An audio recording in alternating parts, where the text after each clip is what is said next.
Good morning everyone, welcome back to my channel. আশা করি তোমরা সবাই খুব ভালো আছো আর সুস্থ আছো। সবার মর্নিং গুড হলেও আমার দিনটা কিন্তু আজকে মোটেও ভালো নয়। সকালবেলা ঘুম থেকে উঠে দেখো কীরকম মনমরা হয়ে বসে আছি। বাসি বিছানাটাও কিন্তু এখনও তোলা হয়নি আমার। আজকে বাবার বাড়ি থেকে চলে যাব শ্বশুর বাড়িতে, আর কালকে চেন্নাইয়ের জন্য ট্রেন। তাহলে বুঝতেই পারছো মনটা আজকে ভীষণ খারাপ। শুধু আমার নয়, কিন্তু বাড়ির আজকে প্রত্যেকটা মানুষের মন ভীষণ খারাপ। সকালবেলা ঘুম থেকে উঠেই প্যাম্পুর প্রথম কথা ছিল, মিমি আজকে তুই চলে যাবি শ্বশুর বাড়িতে। ওরও কিন্তু মনে মনে ভীষণ দুঃখ পায়। মাঝে মধ্যেই ঘুরে এসে কালকে অনেকবার জিজ্ঞাসা করেছে, তুই কেন যাবি, থেকে যা না আরও 4 দিন। ও চায় আজকে ওর মিমি ওর কাছে থেকে যাক। ওই দেখো সকাল সকালে কিন্তু নিচে চলে এসেছে, আর আমার মনটা এতটাই খারাপ, আমার কিন্তু কোনো রকমই কথাবার্তা বলতে ইচ্ছে করছে না। তবে চেন্নাই থেকে ঠিক করে এসেছিলাম এবার বাড়ি থেকে যাওয়ার সময় কোনো রকমেরই কান্নাকাটি করব না। কারণ মায়ের সামনে যদি আমি কান্নাকাটি করি না, মার পরে শুনতে পাই খুব শরীর খারাপ, কাঁদতে কাঁদতে খুব শরীর খারাপ হয়ে যায়। তো সেই কারণের জন্যই ঠিক করে এসেছি এইবার নিজের মনকে শক্ত করে রাখবো, কোনোভাবেই চোখের জল বের করব না এই বাড়ি থেকে যাওয়ার সময়। তবুও কি বলতো, মেয়েদের না জীবনটাই পুরোটাই আলাদা। কোথাও কিন্তু শান্তি নেই, না চেন্নাইতে গিয়ে শান্তি, না কলকাতায় থেকে শান্তি। তো জানি না কি হবে পরের ভবিষ্যতের দিনগুলো। আর এদিকে দেখতে পাচ্ছ মা আমার চোখের আড়ালে চোখের জল কিন্তু মুছেই যাচ্ছে। চা বিস্কিট সকালবেলা খাওয়া হয়ে গেছে, আর এখন দেখো চলে এসেছে প্যাম্পু, কোলে উঠে একদম ওর দুনিয়ার গল্প শুরু করে দিয়েছে। আর আমাকে কি বলে সান্ত্বনা দিচ্ছে সেটা তোমাদেরকে একটু পরেই শোনাচ্ছি। ওরও কিন্তু মন খারাপ হচ্ছে, ঘুরে ফিরে একই কথা, মিমি আর 2 দিন, আর 4 দিন থেকে যা, আবার তুই না হয় পুজোর সময় আসিস। আর আমি এখানে বোঝাচ্ছিলাম ওকে, তুমি কিন্তু আর দুষ্টুমি করবে না, ঠিক টাইম মতন খেয়ে নেবে, পড়াশোনাটা ভালোভাবে করো। আর ও আমাকে কি বলে বোঝাচ্ছে তোমরাই শোনো।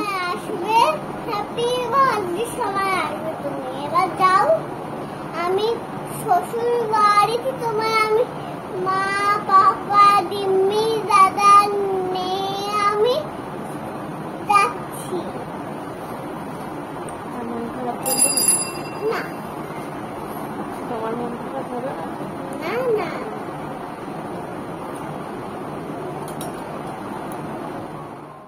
কি বললো বুঝতে পারলে? বলল, মিমি তুমি এখন চলে যাও, তুমি তো পুজোর সময় আসবে, আবার হ্যাপি বার্থডের সময় আসবে। দিদির ইচ্ছে ওর 5 বছরের জন্মদিনটা একটু বড় করে করবে, কারণ ওর অন্নপ্রাশন বলো কিছুই কিন্তু সেরকমভাবে হয়নি, কারণ সেই সময়টা পুরোটাই করোনার সময় ছিল। তো যাই হোক, আর তারপর বলছে আমি দাদা দিম্মি মা বাবাকে নিয়ে কালকে তোমার শ্বশুরবাড়িতে যাব। মানে ওই যে বললাম কালকে আমি চেন্নাইয়ের জন্য বেরিয়ে যাচ্ছি। তো বাবা মা প্রত্যেকবারই আমার সাথে দেখা করতে কিন্তু ওই বাড়িতে যায়, তাই দিদিও রাজাদা প্যাম্পুও যাবে। তাই ও বলছে যে তুমি এখন যাও, তুমি মন খারাপ করো না। তো যাই হোক, দেখো ওর সাথে কথা বলতে বলতে আমার কিন্তু আমার ব্যাগ গোছানোটাও হয়ে গেছে।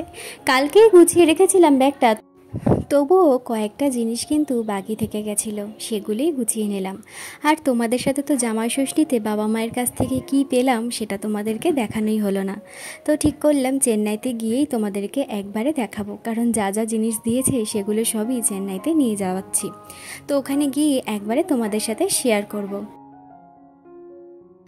আর এদিকে দেখো মা কিন্তু সকাল সকাল চলে এসছে রান্নাঘরে আমার মন পছন্দের খাবার তৈরি করার জন্য। আর এই যে এই কয়েকদিন বাবার বাড়িতে ছিলাম, এই কদিন কিন্তু সমস্ত কিছুই আমার মনের মতনই রান্না বান্না হয়েছে। যেমন ধরো কত রকমের মাছ যেগুলো আমরা চেন্নাইতে খেতে পাই না। আর মিস্টার চক্রবর্তী তো মাছ খায় না, মাছের মধ্যে শুধুমাত্র খায় রুই মাছটা, আর ছোট মাছ ও কিন্তু খায় না। তাই আমি ছোট মাছ ভালো খাই বলে এই কয়েকদিনে বাবা অনেক ছোট মাছ এনে মাকে রান্না করতে বলেছে, আর সেই সমস্ত কিছু আমার কিন্তু খাওয়া হয়ে গেছে। তো যাই হোক, আর এখন দেখো বসিয়ে দিয়েছে একদিকে ভাত আর একদিকে চিচিঙ্গা ভাজা। এই শীতকালে চিচিঙ্গা ভাজা দিয়ে রুটি খেতে কিন্তু ভীষণ ভালো লাগে। তবে ভালো খাই বলে মা এই গরমেও চিচিঙ্গা কিন্তু সকাল সকাল ভাজার জন্য বসিয়ে দিয়েছে। তো যাই হোক, মায়েরও যে কষ্ট হচ্ছে সেটা তো বুঝতেই পারছি, কিন্তু কিছু করার নেই, মায়ের সামনে কোনোভাবেই নরম হওয়া কিন্তু যাবে না।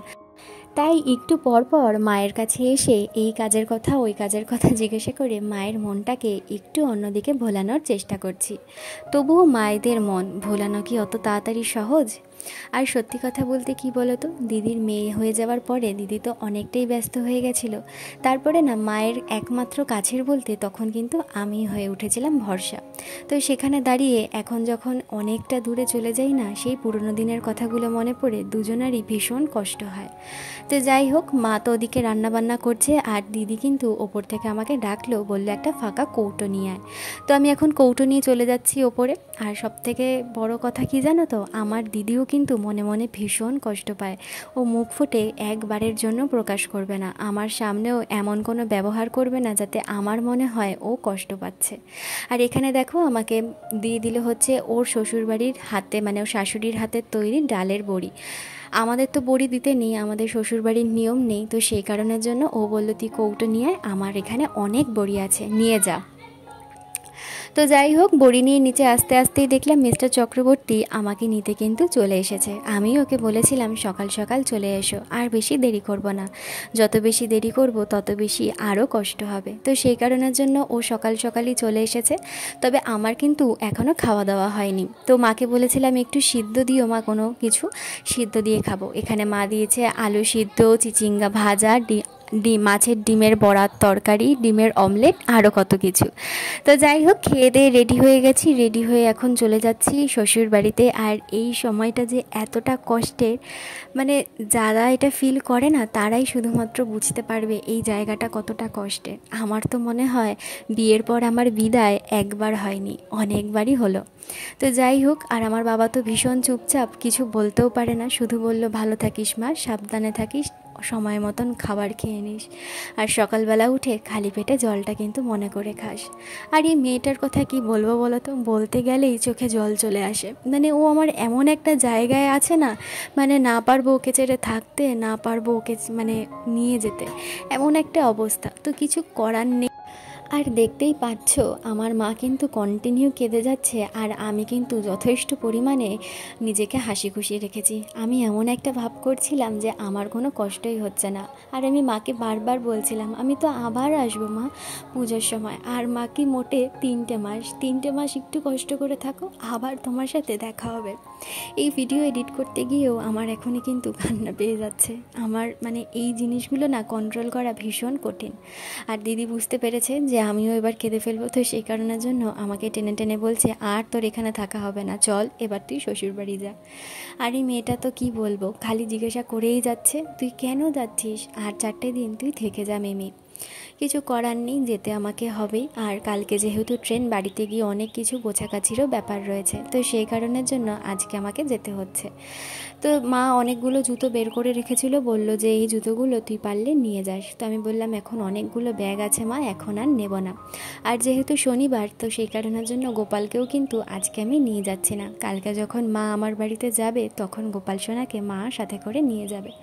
আর যাওয়ার সময় পথ আটকালো আমার এই ছোট্ট মেয়েটা, কিছুতেই আমাকে এখন যেতে দেবে না। ওকে অনেকটা বুঝিয়ে ভাজিয়ে তারপর কিন্তু আমি বাড়ি থেকে বেরিয়েছি। তাও পায়ে পায়ে ঘুরেই যাচ্ছে আর বলেই যাচ্ছে মিমি আর 2টো দিন তুই থেকেই যা। সব থেকে বেশি কষ্ট লাগছে কি বলতো, মা আর বাবার জন্য। বাবা পুরো চুপ হয়ে গেছে, আমি চলে যাওয়ার পর জানি কিছু একটা বলবে বা মন খারাপ করবে। আর মা তো কন্টিনিউ কেঁদেই যাচ্ছে। আর এদিকে মিস্টার চক্রবর্তী গাড়ি নিয়ে বেরিয়ে গেছে। আসলে ও না এগুলো দেখতে পারে না, ওরও ভীষণ খারাপ লাগে, তো সেই কারণের জন্য ও আগেই বাড়ি থেকে বেরিয়ে গাড়িতে দাঁড়িয়েছিল গাড়ি নিয়ে। তো আমার তো ভীষণ মনটা খারাপ লাগছে, তো আমাকে বললো যে চলো এখন একটুখানি তোমার বেস্ট ফ্রেন্ডের বাড়ি থেকে ঘুরিয়ে আনি, কারণ ও অফিসের জন্য বেরিয়ে যাবে, তো ওর সাথে একটু দেখা করে নাও, তারপর বাড়িতে যাব। কারণ ও আসার পর থেকে ওর সাথে মোটে একবারই আমার কিন্তু দেখা হয়েছে। ওর যেহেতু অফিস রয়েছে, তো সেই কারণের জন্য ওর সাথে সেরকম একটা এইবারে সে দেখা সাক্ষাৎ কিন্তু হয়নি। তো সামনের বার যখন পুজোর সময় আসবো তখন বলেছে যে আমার তখন ছুটি আছে, তখন তোর সাথে যত ইচ্ছা গল্প করে নেব, এখন তুই আপাতত দেখা করে যা, বাদ বাকি গল্প ফোনে হবে। তো যাই হোক, বাড়ি থেকে বেরিয়ে গেলাম আর সোজা চলে আসলাম ওর বাড়িতে। ওকে হয়তো ভিডিওতে অনেকেই দেখেছো, ওর নাম হচ্ছে বর্ষা। তো ও ভেতরে ছিল, আমি বললাম আমি আর বাড়ির ভেতরে ঢুকবো না, তুই বাইরে বেরিয়ে আয়। তো ওর জন্য বাইরে বেরিয়ে এসেছে। আর আমার জন্য কি নিয়ে এসেছে দেখেছো? একটা রিস্ট ওয়াচ। ও জানি না ও কী করে বুঝে গেল এই কালারটা, এই মডেলের ঘড়ি আমার ভীষণ পছন্দের। আর ও আমার পছন্দ মতো নিয়ে আমার জন্য কিন্তু একটা ঘড়ি কিনে এনেছে। আর আমি তো সত্যিই ভীষণ অবাক যে কোনো অকেশান নেই, কিছু নেই, তুই আমাকে ঘড়ি গিফট করছিস।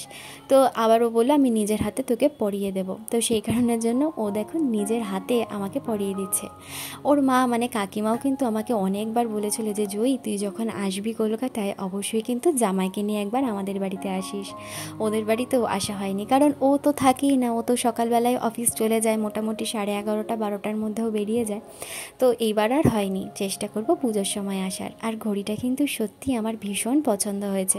তোমাদের কীরকম লাগলো অবশ্যই কমেন্ট করে জানিও। আর এই আর একটা পাগলি, আমি যখনই আসি তখনই ওর চোখে আরও জল চলে আসে। আর এখন দেখো ওর বাড়ি থেকে বেরিয়ে আমি চলে যাচ্ছি আমার শ্বশুর বাড়িতে। তবে যেতে যেতেই এই স্কুলের সামনে বিক্রি করছিল ঠান্ডা ঠান্ডা আম পানা, নিয়ে নিলাম আমরাও ঠান্ডা ঠান্ডা দুজনের আম পানা। আর এই গরমের সময় ঠান্ডা আম পানা খেতে কিন্তু ভীষণ ভালো লাগে। চেন্নাইতে তো বহুদিন এরকমও গেছে, সন্ধেবেলার গরমে কিচ্ছু খেতে ইচ্ছে করছে না, শুধু আম পানা খেয়েই কাটিয়ে দিয়েছি। তো চলো আজকের জন্য ভিডিওটা এখানেই শেষ করলাম।